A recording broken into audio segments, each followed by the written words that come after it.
여러분, 재고 충격이 커지고 또 금리 충격이 현실화되면 저성장 공포가 닥친다.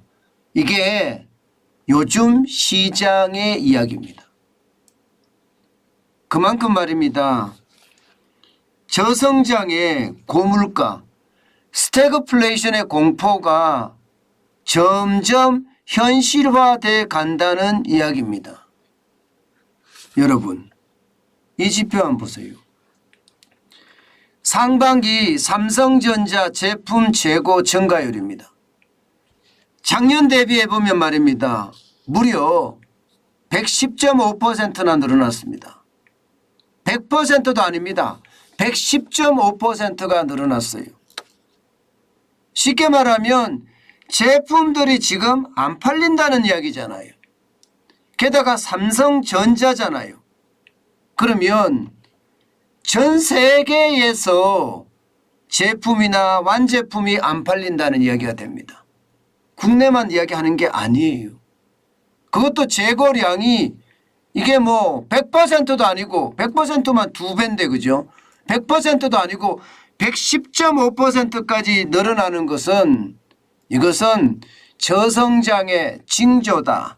이미 저성장이 왔다. 뭐 이렇게 이야기할 수 있는 겁니다. 실질적으로 여러분 한번 보세요. 예, 제품 및 상품 17조 5,741억 원입니다. 지난해 같은 기간에는요. 상반기겠죠. 8조 3,491억 원이에요. 무려 말입니다. 재고만 9조 2,250억 원이 늘었습니다. 어마어마하게 늘었죠. 진짜 장난 아니게 늘었습니다. 문제는 여러분 보시는 것처럼 그래프에서 제품이나 상품의 재고만 늘어난 것이 아니에요. 반제품이나 제공품도 15조 1,791조까지 늘어났고요. 원재료나 저장품도 17조 8,413억까지 늘어났습니다. 무려 미착품까지도 아직까지 도착하는 제품의 재고까지도 1조 4,978억 원까지 늘었습니다. 전체 규모가 52조 922억 원입니다. 어마어마하죠. 재고가 엄청나게 늘어나고 있는 겁니다. 여러분, 삼성전자의 한 분기 매출액이 70조 가까이 됩니다. 70조.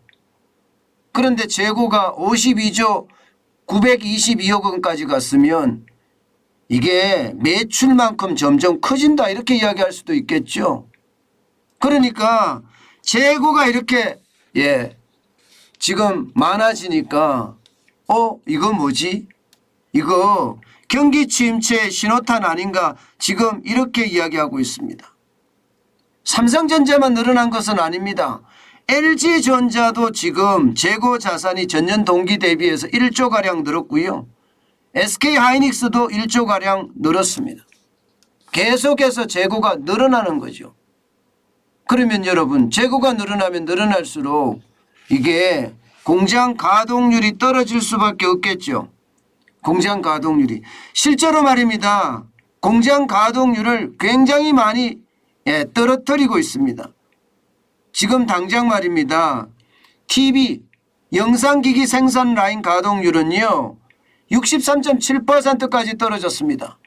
1분기만 하더라도 84.3%의 가동률이었거든요. 휴대폰도 마찬가지입니다. 81%에서 70.2%로 줄어들었고요. LG전자도 마찬가지입니다. 냉장고가 127%에서 119%로 줄였고요. 세탁기는 99%에서 81%로 그리고 에어컨은 129%에서 108%로 지금 공장 가동률이 줄어들고 있는 겁니다. 이렇게 되니까 이제 남는 인력은 어떻게 되지? 이런 이야기가 나올 수밖에 없겠죠. 남는 일. 공장 가동률을 줄이면 아무래도 인력이 남을 거 아니에요. 인력이. 인력이 남으면 대기업이기 때문에 당장 구조조정은 하지 않을 겁니다. 그렇지만 이 시기가 길어지면 어떻게 될까요? 길어지면요. 대기업이라고 해도 구조조정을 할 수밖에 없습니다. 그렇게 되면 일자리가 그만큼 줄어들겠죠. 사실 여러분도 알다시피 윤석열 정부가 출범하고 나서 말입니다. 지금 기업들은요. 고용을 더 많이 늘리겠다 했습니다. 실제로 10대 그룹은요. 5년간 38만 700명을 늘리겠다 이렇게까지 이야기했습니다. 삼성만 해도 8만 명, SK, LG, 롯데 각각 5만 명씩입니다. 현대차도 3만 명을 늘리겠다고 했어요. 3만 명을. 그야말로 어마어마한 인력을 늘리겠다고 호언장담을 했었지만 지금 재고가 이렇게 늘어나면 여러분 인력을 늘릴 수 있을까요? 투자를 할 수 있을까요? 쉽지 않습니다. 아무리 대기업이라고 하더라도요. 이게 투자 잘못했다가 낭패를 보는 경우가 있기 때문에 쉽지 않다는 이야기예요. 게다가 말입니다. 중국의 성장률이 지금 쭉쭉 빠지고 있죠. 미국도 침체 일로로 들어가고 있습니다. 그렇다면 세계 경제가 나빠진다는 결론인데 세계 경제가 나빠졌을 때 지금 삼성이나 LG나 SK에서 투자할 수 있을까요? 결국은 말입니다. 결국은 저성장 기조로 갈 수밖에 없다는 이야기예요. 저성장 기조로. 그런데 여러분 더 충격적인 것은 이 와중에 이제 금리를 올렸습니다. 이 와중에. 그러면 이 금리가 시장에 영향을 미칠까요? 당연히 시장에 영향을 미칩니다. 안 그래도 말입니다. 부채 공화국이라고 이야기할 만큼 가계도 기업도 정부도 경제 주체 모두가 부채가 어마어마합니다. 그런데 사상 처음으로 4번 연속 금리를 올렸단 말입니다. 작년 8월까지만 하더라도 우리 기준금리는 0.5%였어요. 지금 현재 대한민국의 기준금리는 2.5%입니다. 무려 말입니다. 1년 만에 2%포인트가 늘어난 겁니다. 2%포인트. 2%면 여러분 이게 장난 아닌 겁니다. 기준금리가 2%가 오르잖아요. 그러면 대출금리는 훨씬 더 많이 오르겠죠. 대출금리가 많이 오르면 오를수록 이게 소비자들은요. 이자에 대한 부담, 원금에 대한 부담 더 커질 수밖에 없습니다. 그러면 돈 안 쓰거든요. 게다가 지금 소비자 물가가 7월 기준으로 6.3%까지 올라갔잖아요. 7월 기준으로. 8월에도 소비자 물가는요. 5% 밑으로 떨어질 것 같지는 않습니다. 6%를 유지할 것 같아요. 그렇다면 여러분 기준금리를 인상함으로 해서 경제 주체들이 이자에 대한 부담이 커지니까 여기에 대한 소비가 그만큼 또 줄을 수 있다는 이야기예요. 그러면 결국 말입니다. 기업 입장에서는 세계 경제가 나빠져서 재고가 늘어나는데 국내 소비도 앞으로 더 나빠질 수 있다. 그러면 재고의 양이 더 늘어날 수도 있다. 이런 얘기가 가능한 겁니까? 지금 있는 그대로 해석하면 그렇게 가능해집니다. 그렇게 되면 말입니다. 결국 대한민국 경제는요. 저성장의 늪에 빠진다 이렇게 이야기할 수가 있습니다. 실제로 한국은행도 말입니다. 여러분 올해 경제성장률 전망치를 낮췄습니다. 당초 2022년 지금 전망치를 말입니다. 2.7%에서 2.6%로 낮췄어요. 2.6%. 한국은행이 지금 실제로 낮췄어요. 지금 현재 말입니다. 8월 25일 현재 말입니다. 그런데 내년의 전망치는 더 떨어집니다. 2.4%에서 2.1%로 0.3%포인트나 낮췄습니다. 반면에 물가 보세요. 물가. 올해는 말입니다. 한국은행은 4.5% 될 거다 이야기를 했는데 결국 여러분 5.2%까지 올렸습니다. 1998년 1월 9% 이후 최고치입니다. 최고치. 굉장히 많이 올라갔죠. 5.2%면.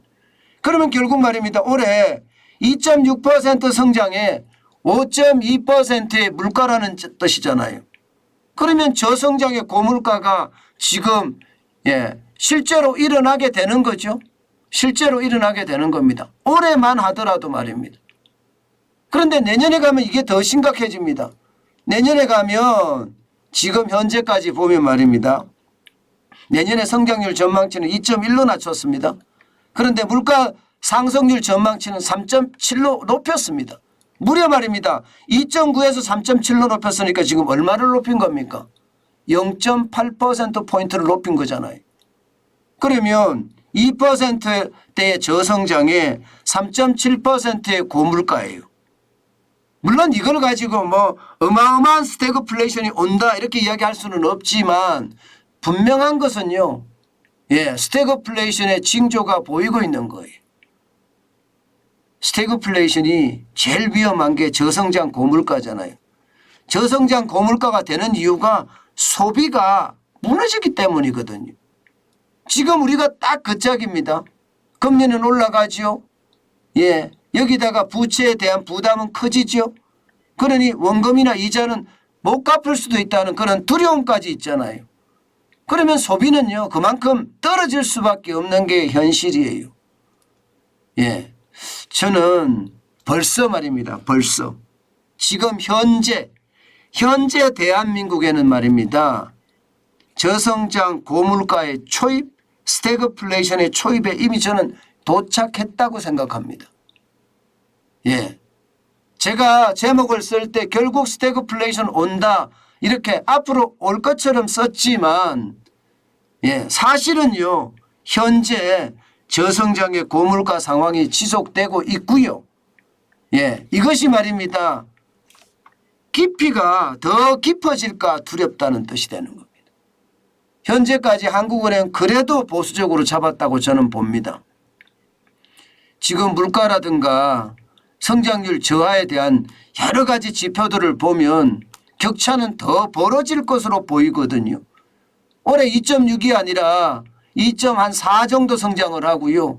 물가는 5.2가 아니라 5.3, 4까지도 올라갈 수 있다는 그런 이야기도 지금 현재 나오고 있거든요. 그렇게 이야기하면요. 2.4% 성장에다가 5.5%의 물가라. 당연히 저는 스태그플레이션이라고 봅니다. 문제는 스태그플레이션이 오면요. 우리 삶들이 굉장히 공공해져요. 물가가 너무나 많이 올라가기 때문에 그렇죠. 게다가 말입니다. 일자리도 쉽게 잡을 수 없는 상황이 되기 때문입니다. 그만큼 말입니다. 저성장의 어떤 그 계곡은요. 많은 사람들한테 암울한 늪을 암울한 어떤 상황을 만들어줄 수밖에 없고요. 그것이 결국 물가 상승을 또 한 번 촉발시켜서 상황은 점점 꼬여갈 가능성이 굉장히 높다. 이 말씀 꼭 드리고 싶습니다. 여러분 이 말로만 스태그플레이션 하는데요. 정작 말입니다. 스태그플레이션이 터지면요. 이게 격차가 좀 큰 스태그플레이션이 터지면 경제는 악소리가 날 수밖에 없는 게 현실입니다. 저는 스태그플레이션이 지금은 작은 스태그플레이션이라고 이야기할 수 있지만 앞으로 다가올 큰 스태그플레이션이 일어날까 솔직히 두려워합니다.